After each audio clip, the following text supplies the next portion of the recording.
well met. I am your humble narrator, Amanda, here to share with you tales of daring do, and in this case, very much daring don't. All in the hopes of entertaining, amusing, and perhaps even educating, just a smidge. And all I ask in return is that you stay a while and listen. Yeah, it's not the world building series. I'm taking an extra week. It was never meant to be a weekly series anyway. It was meant to be fortnightly. And I'm taking the extra week to get next week's notation done a bit better so that I really hit the ground running with the next episode. Anyway, what are we talking about today? We're going to talk about a story that happened in a long, long ago, in the before times. A time before Family Guy was cancelled for the first time, when The Simpsons were still sort of good. The Family Guy reference is more important than The Simpsons. Many, many, many moons ago, I played in one of my first ever GURPS games as a player. GURPS is wonderful. It's incredibly malleable as a role-playing setting. It is so flexible. You can do pretty much anything with GURPS, which is usually a good thing, but in this case, it was a curse. Why was it a curse? Well, this was the first GURPS game that I played in as a player. And there was a group of 5 of us, used to all go around to the same guy's house, and he lived there with his girlfriend. Now, in fairness, he was a good GM, and he had no qualms about killing her characters, none whatsoever, which I actually really admired him for. And they're married. You know, it worked out. He treated her like any other player. Oh, excuse me. He treated her like any other player, and it worked. It really did work. And, yeah, I admired him for that. But there was one area where they were both kind of stupid, and that was their dog. Yes, this is a pet in a role-playing game story.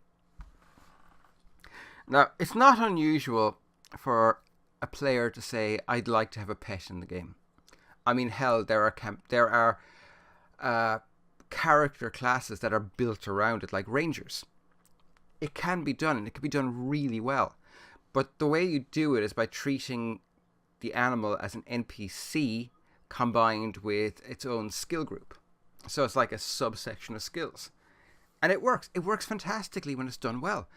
I haven't played a ranger, but I have seen games where a player with an animal companion has used their animal companion so cleverly and so well that it's kind of stunning. Familiars as well. I mean, when they're used well, there's nothing like watching a really good player playing them. And I have absolutely no qualms in saying that in the hands of a good player who understands their character class well, it's beyond entertaining to watch. It is just fascinating to just sit back and watch it happen.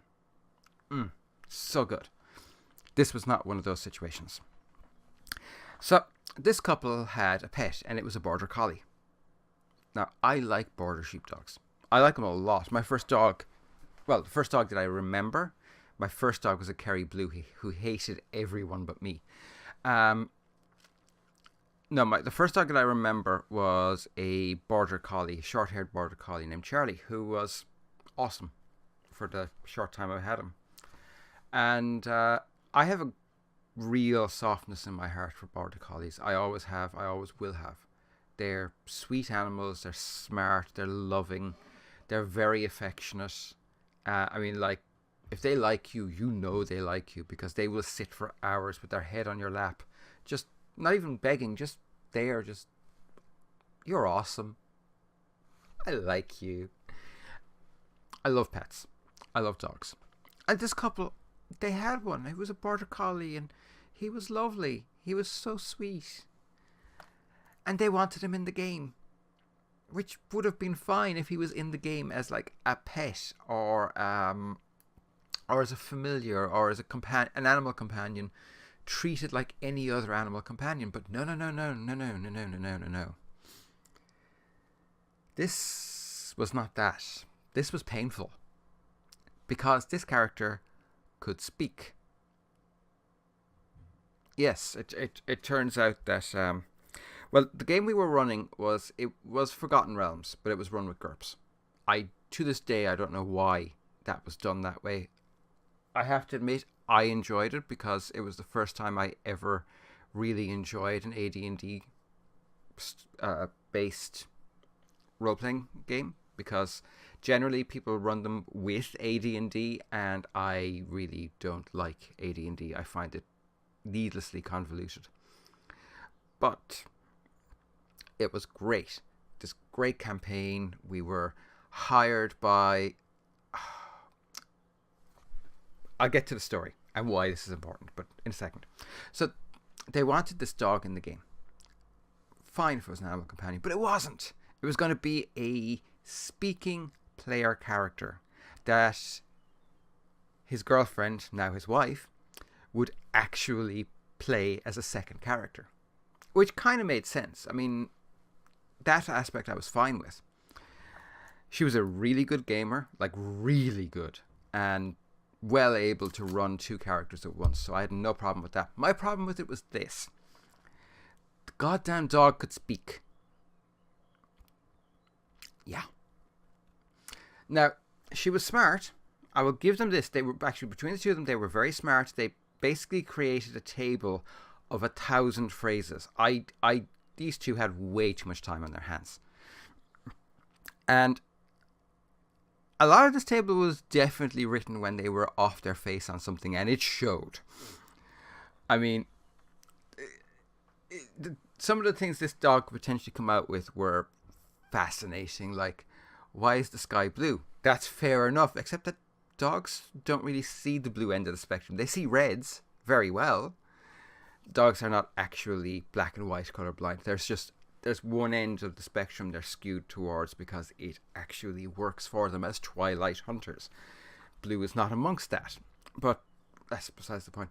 So that was one example, and another example was I'm going to pee in the corner. The dog would actually come out and say this. So they had 1,000 phrases, and the ghost in the background. And they would literally roll dice to figure out which one of the 1,000. And they found this was the early-ish days of the World Wide Web.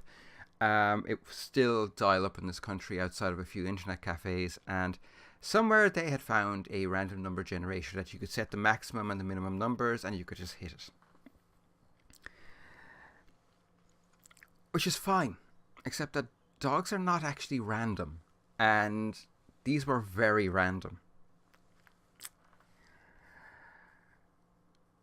Right, get to the story. So, we were hired by what turned out to be a intellect devourer who had used a polymorph spell to make himself look like an elf. Fine. I'm okay with that.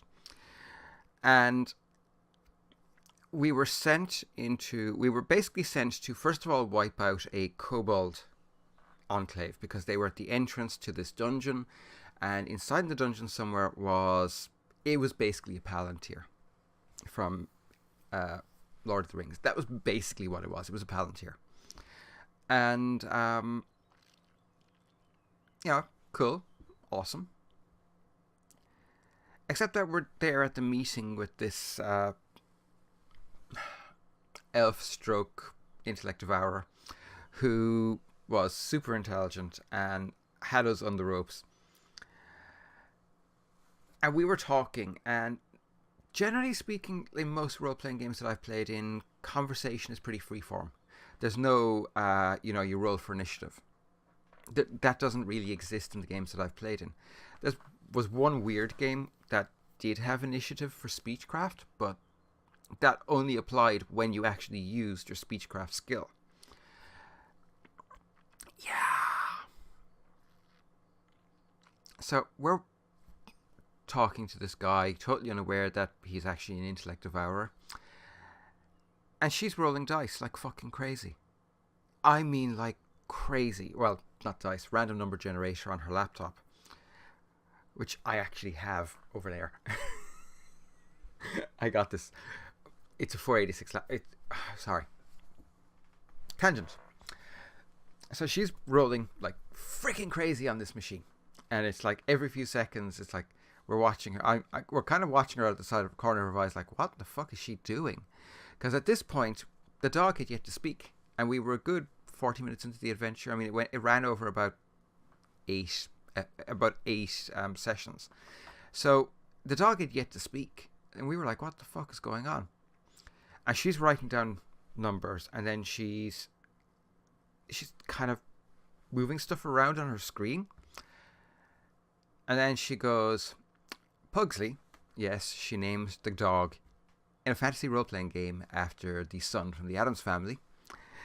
Pugsley says, "My paw's really itchy. I'm going to chew on my paw. Then I'm going to pee in the corner of the room."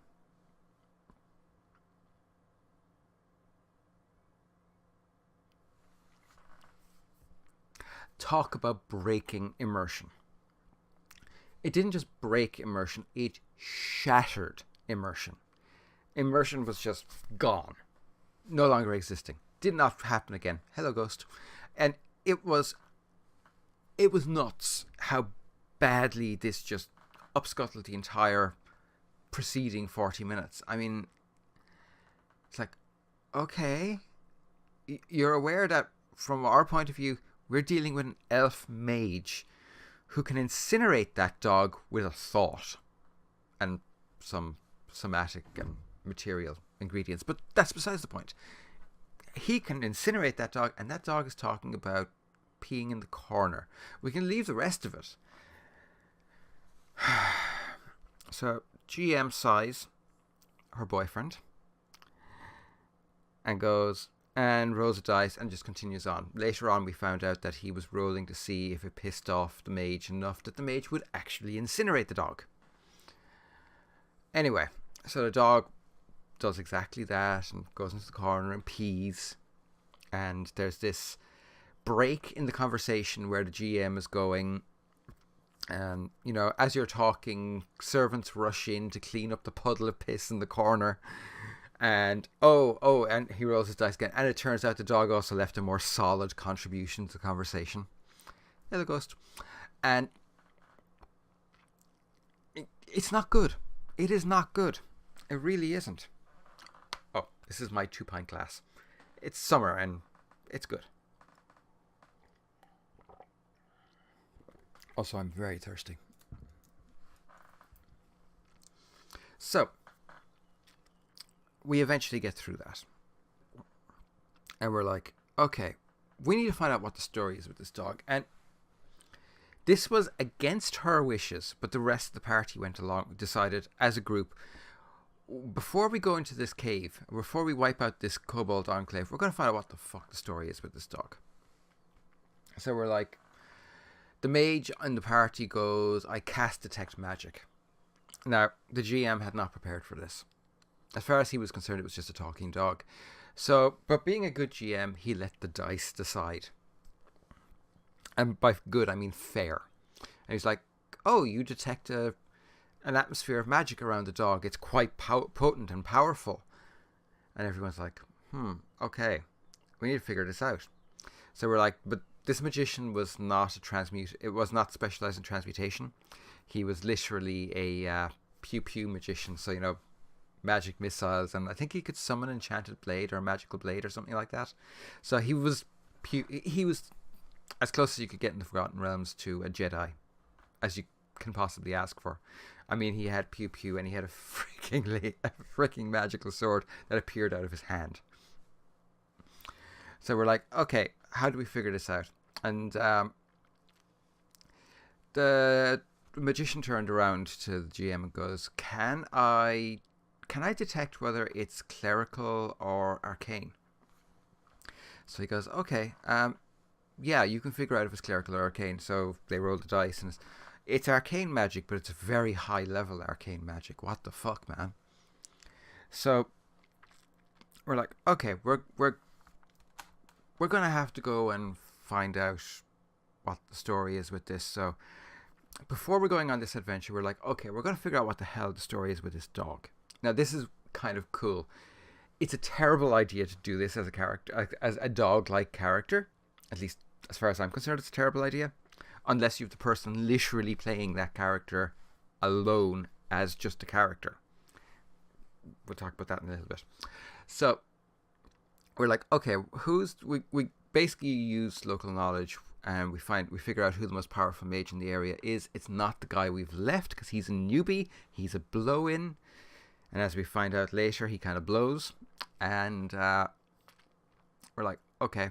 So we find out who it is, and we go and we talk to him, and he goes, "Oh yes, he's under your dog's under an incredibly powerful polymorph spell. It even includes to the point that where his mind has been changed.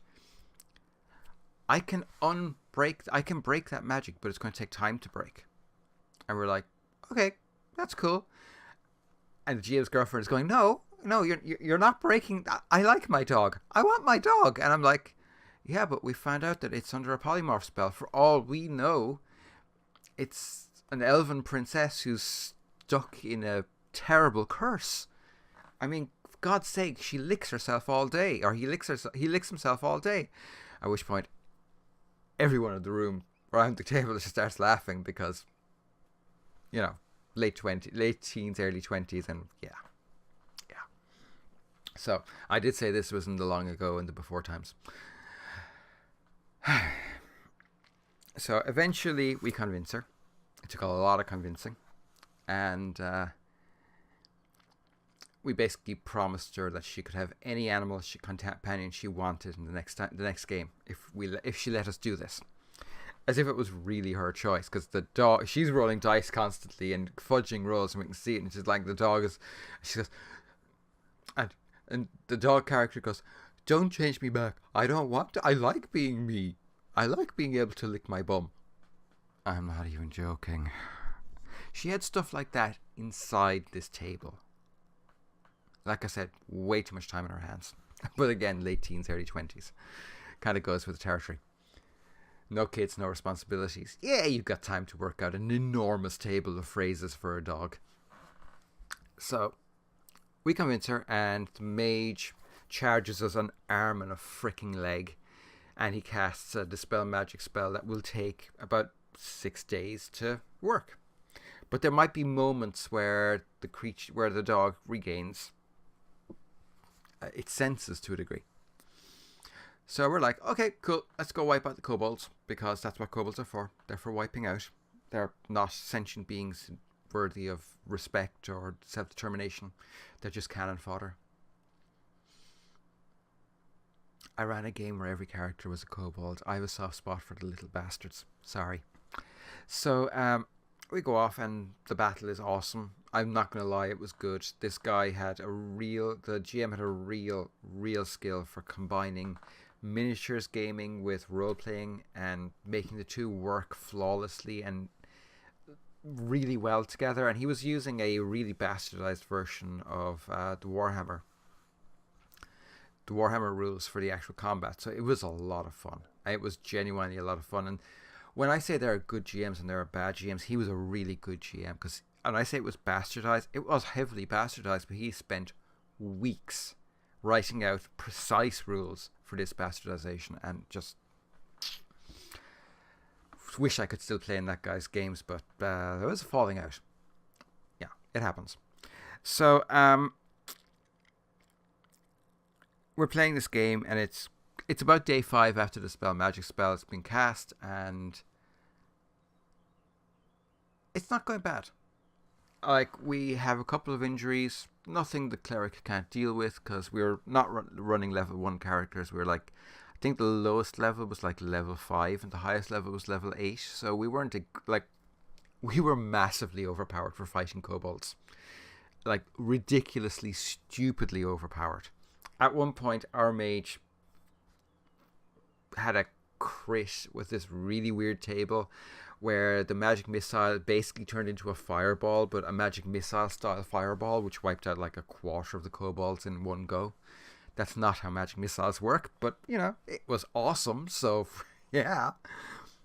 And it was about that time, towards the end of the battle, when the dispel magic spell worked. Thankfully, because this was about 2 sessions in, and along the way, the dog character come out with such classics as I eat my own shit, I chased that squirrel up a tree, I stick my nose up the elf's but while he's shitting, sitting over a log shitting, not kidding, I was playing the elf. I wasn't happy. And, such gems as, what were the other ones? This dog, when it got excited, would roll onto its back and pee in the air. And this dog got excited a lot. So you're petting the dog's belly and it pisses in your face. In a role-playing setting that has diseases and a GM with a really nasty sense of humour. It's just as well we had a relatively high-level cleric. Let's put it that way. So we were sick to death of this character because, okay, she really could run two characters and she was great at running them as separate entities. She really was great at compartmentalizing that. And I later played in a game that she ran as a GM, and she was one of the best GMs I've ever played with. She was fantastic because she had this real ability to separate character knowledges and player knowledges, and just fantastic gamer.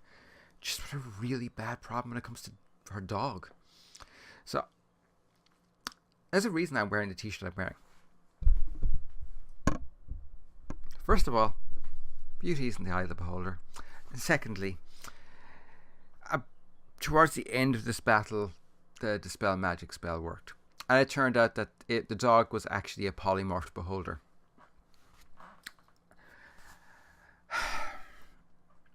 Yeah. Apparently, the way the GM worked it was, when you're polymorphed, your mind takes on some of the shape of the body in which it inhabits.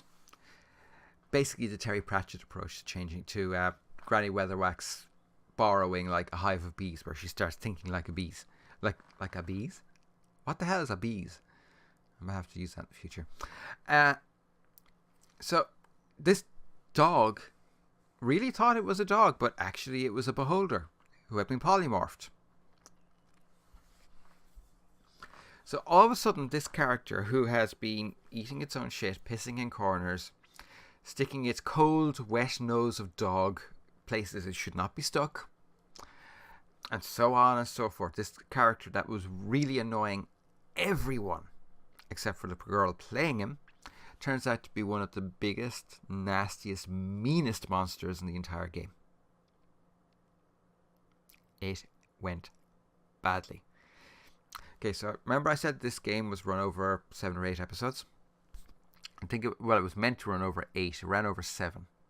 The reason it ran over 7 was we didn't get as far as trying to find the Palantir. And I don't actually know if this is AD&D canon or not, because I don't remember it. And actually I'm in the process of gathering together the core books at the moment. I'm spending a lot of time on eBay and Amazon looking for really cheap copies of the core books. But one of the beholder's eyes had petrify. Another had death gaze. By the time this was finished, her character and my character were the only two left alive, or at least functional. We did manage to kill the beholder, or at least drive it off. I think it was dead, but the GM was doing this whole, is it dead or is it not dead? It might not be. And by the way, that it being a beholder was a random roll as well, which was, I have to give him props for that and credit for that. He could have gone down the route of, it becomes another player character, but he didn't. He could have forced it. Instead, he went, no.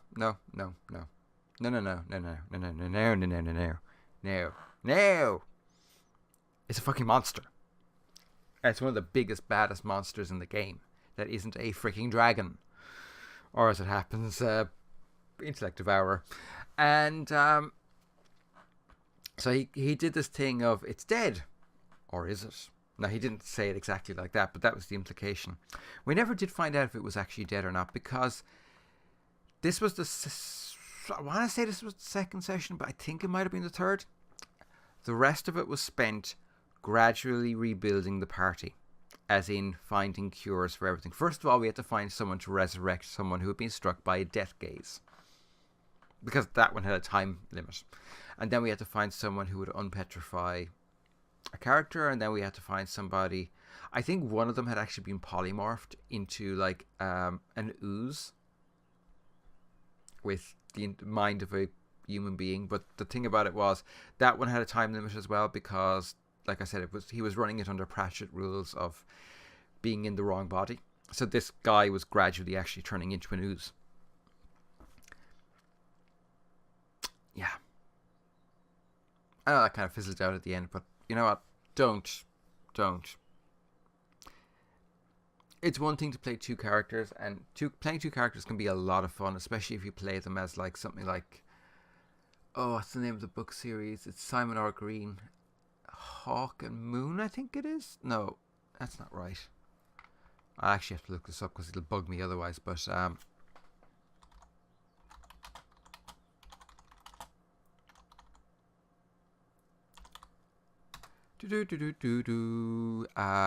bum bum bum. That's a Forest Kingdom one. I do like Simon R. Green a lot.